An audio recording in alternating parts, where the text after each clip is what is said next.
दोस्तों नमस्कार, ये है मार्गदर्शन फॉर सिविल सर्विसेज। मैं अनुराग चौधरी। दोस्तों समाजशास्त्र के महत्वपूर्ण प्रश्नों के अंतर्गत इस वीडियो में हम सॉल्व करेंगे समाजशास्त्र के विविध प्रश्नों का भाग 2, जो आपके आगामी परीक्षाओं जैसे पीजीटी परीक्षा, गवर्नमेंट इंटर कॉलेज प्रवक्ता, गवर्नमेंट डिग्री कॉलेज, उच्चतर शिक्षा असिस्टेंट प्रोफेसर, केंद्रीय विद्यालय संगठन और नेट जीआरएफ के लिए बहुत ही उपयोगी है। तो आइए कंटिन्यू करते हैं समाजशास्त्र के विविध प्रश्नों का भाग 2। पहला प्रश्न है दोस्तों, अधिकारी तंत्र विमुक्तिकरण या डी ब्यूरोक्रेटाइजेशन की अवधारणा किसने दी है, आपको बताना है। ऑप्शन है आपके, देखिए, Max Weber, H J Laski, R Benedict या एस एन आइजेनस्टाट। तो सही उत्तर है एस एन आइजेनस्टाट। दोस्तों देखिए, अधिकारी तंत्र विमुक्तिकरण या डी ब्यूरोक्रेटाइजेशन की अवधारणा आइजेनस्टाट के द्वारा प्रस्तुत की गई है। दोस्तों इस शब्द का प्रयोग, जो कि अधिकारी तंत्र विमुक्तिकरण शब्द का प्रयोग एस एन आइजेनस्टेड ने इजरायली नौकरशाही के अध्ययन में किया, जिसमें लोक कर्मचारियों की प्रवृत्ति अपने मुवक्किल के प्रति उनके साथ वैयक्तिक संबंधों और विकास को अधिक प्रभावित करने के लिए नित्य अनुपस्थिति का वर्णन किया है, जो नौकरशाही आदर्श के अवैयक्तिक और विशिष्ट प्रकार्यात्मक संपर्क के विपरीत है। अगला प्रश्न है दोस्तों, किसी संगठन की औपचारिक संरचना में निहित है क्या? देखिए, वैयक्तिक भूमिकाएं, सत्ता का प्रत्यायोजन, गुट अथवा वैयक्तिक हित।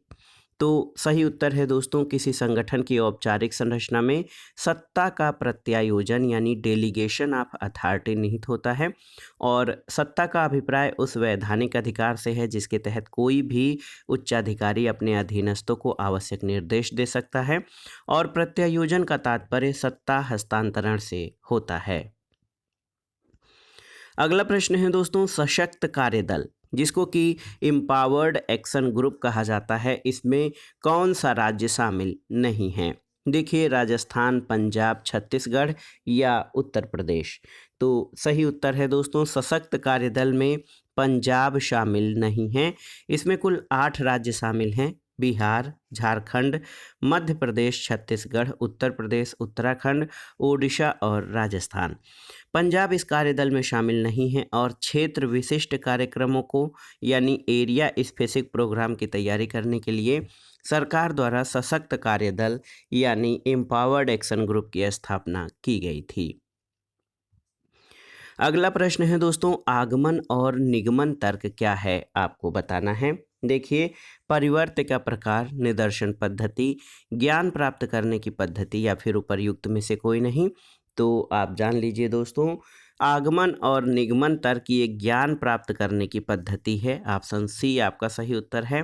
और आगमन तर्क प्रणाली का उपयोग करके ज्ञान प्राप्त करने की जो ऐसी प्रणाली से संबद्ध किया जाता है इसको, जिसमें व्यक्ति विशेष विविध विशिष्ट उदाहरणों अथवा अनुभवों के सामान्यीकरण द्वारा वांछित ज्ञानार्जन करने का प्रयत्न करता है। जबकि निगमन तर्क प्रणाली ज्ञानार्जन के लिए प्रयुक्त एक ऐसी तर्क प्रणाली है जिसमें व्यक्ति विशेष को सामान्य से विशेष की ओर चलना होता है। वह किसी सामान्यीकृत तथ्य या सिद्धांत को अपनाता है और फिर इसकी सत्यता परख विशेष उदाहरणों के संदर्भ में करने का प्रयत्न करता है। अगला प्रश्न बहुत ही महत्वपूर्ण है दोस्तों, व्यक्ति की विचार शक्ति लुप्त प्रायः हो जाती है किसमें? देखिए, समिति में, भीड़ में, श्रोता समूह में या फिर जनता में। तो इसमें आपसे पूछा गया है, व्यक्ति की विचार शक्ति कब लुप्त हो जाती है? तो सही उत्तर है भीड़ में यानी मॉब में। दोस्तों देखिए, भीड़ के व्यवहार की कुछ विशेषताएं होती हैं। एक तो शारीरिक सानिध्य होता है। भीड़ के लिए फिजिकल नियरनेस आवश्यक है। यदि लोग निकट आकर खड़े न हो तो भीड़ ही न बने। मनोवैज्ञानिक एकता, इसका अर्थ भाव, विचार, इच्छा आदि की समानता से है। अस्थायीपन, किसी संवेग के कारण लोग भीड़ के रूप में जमा होते हैं और संवेग के समाप्त होने पर भीड़ समाप्त हो जाती है, इसलिए भीड़ अस्थायी होती है। इसके अलावा भीड़ में संवेगशीलता होती है। जब कोई घटना घटित होती है तो उस घटना का किसी न किसी संवेग से संबद्ध अवश्य रहता है, और घटना घटते ही लोग एक स्थान पर जमा होकर उसी संवेग के वशीभूत हो जाते हैं जिसका घटना से संबंध होता है, और उनकी तर्क शक्ति लुप्त हो जाती है। और दोस्तों अंतिम निर्णय क्या होता है? तर्क शक्ति के अभाव में और संवेग का साम्य होने पर जो लोग मन में आता है वही कर बैठते हैं, चाहे उसका परिणाम अच्छा हो या बुरा। और बुद्धि का निम्न स्तर तो आप जान लीजिए तर्क शक्ति के अभाव में भावावेश के कारण भीड़ के लोगों का बुद्धि स्तर बहुत नीचे होता है। अगला प्रश्न है, निम्नांकित में से कौन समालोचक सिद्धांतवादी है? देखिए, बेवर, मैनहीम, एडोर्नो या बोगार्डस। तो सही उत्तर है एडोर्नो। दोस्तों आप जान लीजिए थियोडोर एडोर्नो एक जर्मन समाजशास्त्री, तत्वज्ञ और संगीत शास्त्री थे। वो समालोचक सिद्धांतवादी थे और वो अपने क्रिटिकल थियरी ऑफ सोसाइटी के लिए जाने जाते हैं। समालोचनात्मक सिद्धांत या क्रिटिकल थियरी सामाजिक विज्ञान और मानविकी से प्राप्त ज्ञान को अमल में लाकर समाज और संस्कृति को प्रतिबिंबित करने वाले मूल्यांकन और आलोचना पर जोर देता है। अगला प्रश्न है, निम्नलिखित क्षेत्रों में डेविड मैंडलबाम ने अपना अध्ययन किस क्षेत्र में किया है? देखिए, गोरखपुर, श्रीपुरम, नीलगिरी या फिर रामपुरा। आपको बताना है कि डेविड मैंडलबाम ने अपना अध्ययन किस क्षेत्र में किया है। तो उत्तर है नीलगिरी। दोस्तों डेविड मैंडलबाम पहले अमेरिकी समाज वैज्ञानिक थे जिन्होंने भारत में जो है फील्ड रिसर्च का कार्य किया था। उनका अध्ययन क्षेत्र दक्षिण भारत का नीलगिरी क्षेत्र था। अगला प्रश्न है, सब आल्टर्न संप्रत्यय किसने बताया था? Karl Marx, N K. Bose, Antonio Gramsci या फिर डेविड हार्डीमैन। तो सही उत्तर है ऑप्शन सी, एंटोनियो ग्राम्सी। दोस्तों देखिए, एंटोनियो ग्राम्सी ने आधिपत्य या हेजमनी की संकल्पना प्रस्तुत की है। उनका आधिपत्य से तात्पर्य एक ऐसे सांस्कृतिक नेतृत्व से है जो शासक वर्ग से होता है, और उनका मत है कि आधुनिक बुर्जुआ समाज की दृढ़ता का प्रमुख स्रोत ये शासक वर्गीय सांस्कृतिक नेतृत्व होता है जो जन समुदाय पर अपनी मूल्य प्रणाली की छाप अंकित करता है। तो याद रखिएगा, सब आल्टर्न या हेजमनी का संप्रत्यय एंटोनियो ग्राम्सी द्वारा प्रस्तुत किया गया है। अगला प्रश्न है दोस्तों, डेविड हार्डीमैन किससे संबंधित है? तो याद रखिएगा, उपाश्रित परिप्रेक्ष्य यानी दोस्तों आप जान लीजिए सब अल्टर्न पर्सपेक्टिव से संबंधित है डेविड हार्डीमैन। दोस्तों डेविड हार्डीमैन आधुनिक भारत के एक इतिहासकार और उपाश्रित परिप्रेक्ष्य से संबंधित हैं। वो उपाश्रित अध्ययन समूह यानी सबअल्टर्न स्टडीज ग्रुप के संस्थापक सदस्य हैं। इनका जन्म पाकिस्तान के रावलपिंडी में और शिक्षा दीक्षा इंग्लैंड में हुई है। इनकी प्रमुख पुस्तकों में भारत छोड़ो आंदोलन में गुजरात और गुजरात के राष्ट्रवादी कृषक खेड़ा जनपद। इसके अलावा दोस्तों आप देखिए बहुत सारी पुस्तकें हैं, the coming of Devi Adivasi, assertion in western India, peasant resistance in India, subaltern studies part 8, essays in honour Ranajit Guha. और इसके अलावा देखिए फीडिंग द बनिया यानी peasant and usurers in western India, Gandhi in his time and ours, histories of the subordinates और missionaries and their medicine, a Christian modernity for tribal India. ये सब दोस्तों David हार्डीमैन की पुस्तकें हैं। अगला प्रश्न है दोस्तों, गुजरात की जनजातियों में देवी आंदोलन का अध्ययन किसने किया था? तो आप जान लीजिए डेविड हार्डीमैन ने। दोस्तों बहुत ही महत्वपूर्ण प्रश्न है। डेविड हार्डीमैन ने दक्षिणी गुजरात में देवी आंदोलन का अध्ययन किया जिसमें सबाल्टर्न परिप्रेक्ष्य को देखने की कोशिश की। उन्होंने दक्षिण गुजरात में 20वीं सदी के शुरुआत में स्थानीय जनता द्वारा किए गए जन आंदोलन को देखा और इसे देवी आंदोलन कहा। ये शांतिपूर्ण आंदोलन था जिसका नेतृत्व स्वयं आदिवासियों ने किया और उन्होंने देखा कि आदिवासियों के बीच इस आंदोलन को समकालीन सरकार, समाचार पत्र, राष्ट्रवादियों और बाद में इतिहासकारों ने लगभग नज़रअंदाज कर दिया था। अगला प्रश्न है दोस्तों, शास्त्रीय और आधुनिक समाजशास्त्रीय दृष्टिकोणों के बीच मूलभूत अंतर क्या होता है, आपको बताना है।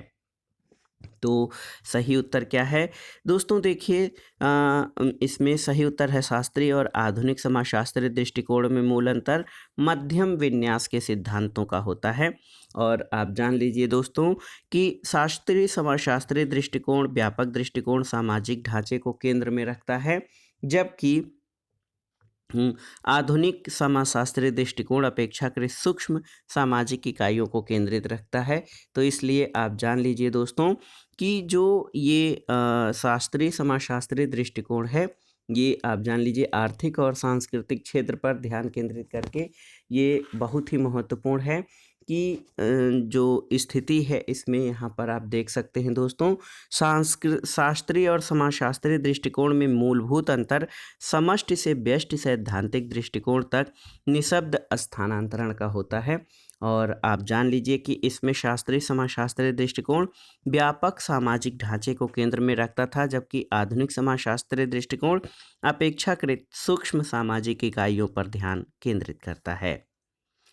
अगला प्रश्न है दोस्तों, देखिए मानवतावादी समाजशास्त्रियों के विचार में वे कौन सी महत्वपूर्ण घटनाएं हैं जिनको सुस्पष्ट रूप से अध्ययन किया जाना चाहिए।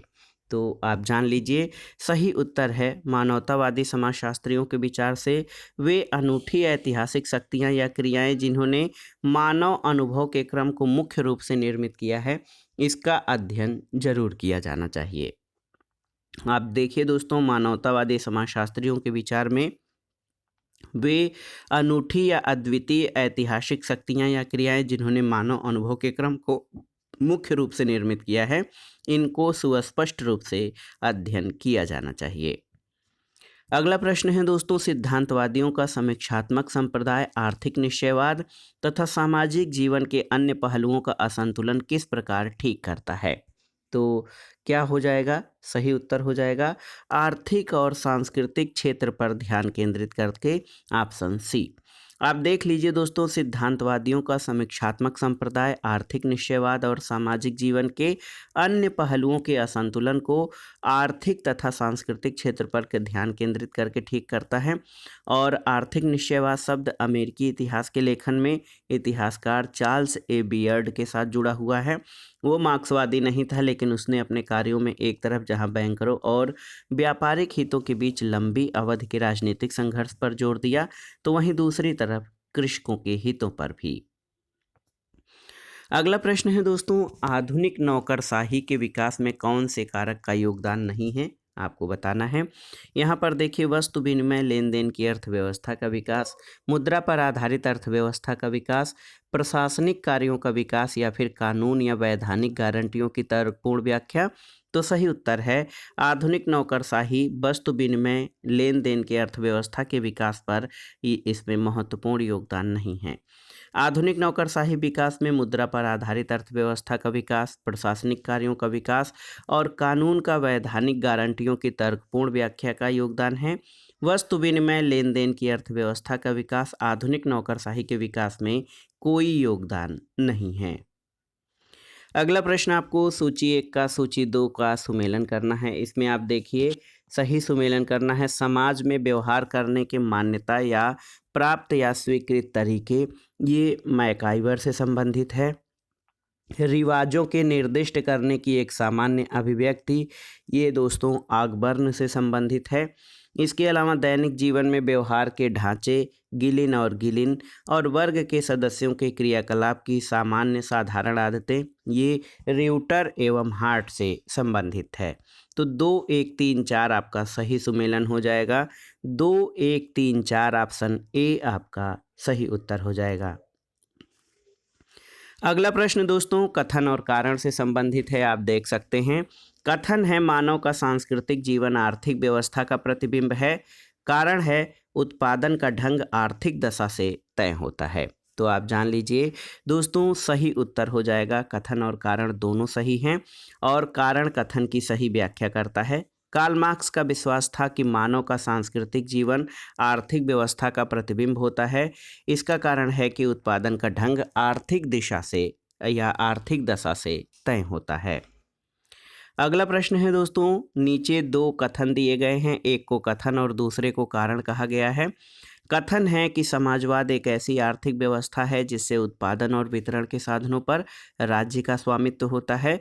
कारण है कि आर्थिक क्रिया का परम उद्देश्य लाभ अर्जित करना नहीं है।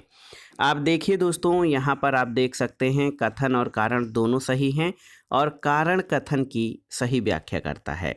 ये देख सकते हैं आप, समाजवाद या सोशलिज्म ऐसी आर्थिक व्यवस्था है जिसमें उत्पादन और वितरण के साधनों पर राज्य का स्वामित्व होता है, क्योंकि आर्थिक क्रिया का परम उद्देश्य लाभ अर्जित करना नहीं है। इसलिए कथन और कारण दोनों सही हैं, और कारण कथन की सही व्याख्या करता है।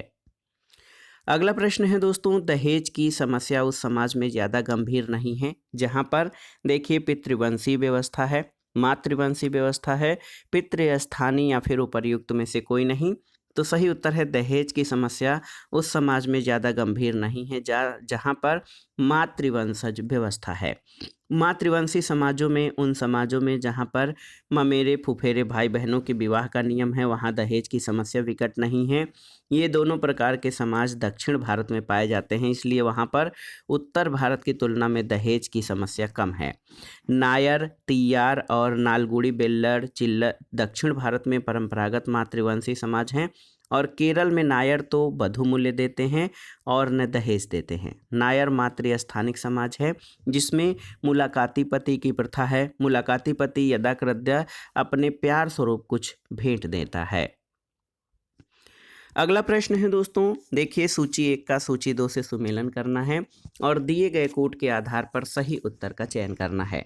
देखिए परिवार नियोजन, तो आप जान लीजिए परिवार नियोजन ये जन्म नियंत्रण से संबंधित है। ऋतुस्राव ये स्त्रियों से संबंधित है।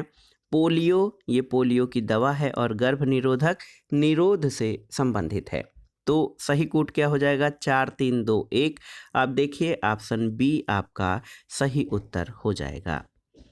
अगला प्रश्न है दोस्तों, ग्रामीण समाजशास्त्र की उत्पत्ति सबसे पहले कहाँ पर हुई है? फ्रांस, अमेरिका, इंग्लैंड और जर्मनी। तो सही उत्तर है अमेरिका।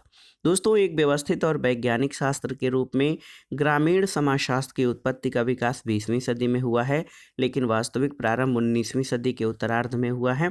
इसका जन्म स्थान संयुक्त राज्य अमेरिका है। दोस्तों 1907 में तत्कालीन अमेरिकी राष्ट्रपति रूजवेल्ट ने ग्रामीण जीवन आयोग की नियुक्ति की थी। 1913 में जॉन मॉरिस गिलेट की सर्वप्रथम रचना रचनात्मक ग्रामीण समाजशास्त्र प्रकाशित हुई थी और 1919 में अमेरिका में कृषि अर्थशास्त्र ब्यूरो की स्थापना की गई, जिसके अंतर्गत C.J. गाल्विन की अध्यक्षता में ग्रामीण समाजशास्त्र विभाग प्रारंभ किया गया था। अगला प्रश्न है दोस्तों, भारतीय समाज कार्य के जनक कौन थे? आपको बताना है, तो याद रखिएगा कुमारप्पा। दोस्तों भारतीय समाज कार्य के जनक प्रोफेसर J.M. कुमारप्पा थे। उन्होंने जून 1936 में सर डोराबजी टाटा ग्रेजुएट इंस्टीट्यूट में समाज कार्य का प्रारंभ कराया था। अगला प्रश्न है दोस्तों, देखिए बहुत ही महत्वपूर्ण प्रश्न है। आप देख सकते हैं कि भारतीय समाजशास्त्रीय परिषद यानी इंडियन सोशियोलॉजिकल सोसाइटी के 2016 में अध्यक्ष कौन थे? तो सही उत्तर है सुजाता पटेल, ऑप्शन सी। दोस्तों आप जान लीजिए कि भारतीय समाजशास्त्री परिषद की स्थापना 11 दिसंबर 1951 मुंबई में हुआ था। अगला प्रश्न है दोस्तों, देखिए भारतीय समाजशास्त्री परिषद के संस्थापक कौन थे? तो याद रखिएगा G.S. घुरिये ने दोस्तों भारतीय समाजशास्त्री परिषद यानी इंडियन सोशियोलॉजिकल सोसाइटी की स्थापना की थी और 11 दिसंबर 1951 को मुंबई विश्वविद्यालय के जो समाजशास्त्र विभाग के अध्यक्ष प्रोफेसर G.S. घुरिये की अध्यक्षता में इसकी स्थापना हुई थी। अगला प्रश्न है दोस्तों, इंडियन सोशियोलॉजिकल सोसाइटी की स्थापना किसके द्वारा की गई थी? याद रखिएगा G.S. घुरिये के द्वारा, ऑप्शन सी आपका सही उत्तर है। अगला प्रश्न है दोस्तों, भारत सरकार द्वारा ICSSR यानी भारतीय सामाजिक विज्ञान अनुसंधान परिषद का गठन किस वर्ष किया गया था? तो याद रखिएगा 1969 यानी 1969 में। देखिए भारतीय सामाजिक विज्ञान अनुसंधान परिषद ICSSR की स्थापना 1969 में भारत सरकार द्वारा देश में सामाजिक विज्ञान में अनुसंधान को बढ़ावा देने के लिए किया गया था। अगले प्रश्न पर आते हैं दोस्तों, G.S. घुरिये के अनुसार किसी भी विशेष रूप से भारत का समाजशास्त्र अध्ययन करना है जिनके पास गहन अध्ययन होना चाहिए। तो देखिए इसमें भारत की परंपरा का, संस्कृत साहित्य का या वैज्ञानिक विधि का या फिर तुलनात्मक विधि का। तो सही उत्तर है ऑप्शन डी तुलनात्मक विधि का। दोस्तों G.S. घुरिये का मानना है कि किसी को भी विशेष रूप से भारत के समाजशास्त्र का अध्ययन तुलनात्मक विधि के रूप में करना चाहिए। घुरिये ने अपने विद्यार्थियों को अपने शोध विषय और उसके अध्ययन की उपयुक्त पद्धति चुनने की पूर्ण स्वतंत्रता दी और उनके निर्देशन में नानाविध विषयों पर विभिन्न शोध विधियां जैसे ऐतिहासिक, तुलनात्मक, क्षेत्र कार्य आदि का प्रयोग करके अनेक शोध कार्य संपन्न हुए थे। अगला प्रश्न है दोस्तों, राजनीतिक सामाजिकरण या पॉलिटिकल सोशलाइजेशन शब्द का प्रयोग सबसे पहले किसने किया था? ऑप्शन देखिए, Herbert Hyman, Herbert Spencer, Edmund Powell या ईस्टन एवं डेनिस द्वारा। तो सही उत्तर है हर्बर्ट साइमन के द्वारा। दोस्तों, राजनीतिक सामाजिकरण शब्द का प्रयोग सबसे पहले हर्बर्ट हाइमन ने अपनी पुस्तक राजनीतिक सामाजिकरण शीर्षक नाम से 1959 में किया और ये अवधारणा प्रस्तुत की। राजनीतिक समाजीकरण एक राजनीतिक प्रक्रिया है जिसके द्वारा व्यवस्था के सदस्यों में राजनीति के प्रति विश्वास, आस्था, मान्यताएं, मूल्य और दृष्टिकोण न सिर्फ निर्मित होते हैं बल्कि अभिविन्यासित होते हैं और पीढ़ी दर पीढ़ी ये हस्तांतरित होते रहते हैं। अगला प्रश्न है दोस्तों, आधुनिकता एक अधूरी परियोजना है, ये कथन किसका है? देखिए, ऑप्शन है आपके जॉर्ज रिटजर, जे हैबरमास, एंथोनी गिडेंस या फिर पीटर हैमिल्टन। तो सही उत्तर है आधुनिकता को अपूर्ण परियोजना जुर्गन हैबरमास ने कहा था। Modernity is an unfinished project.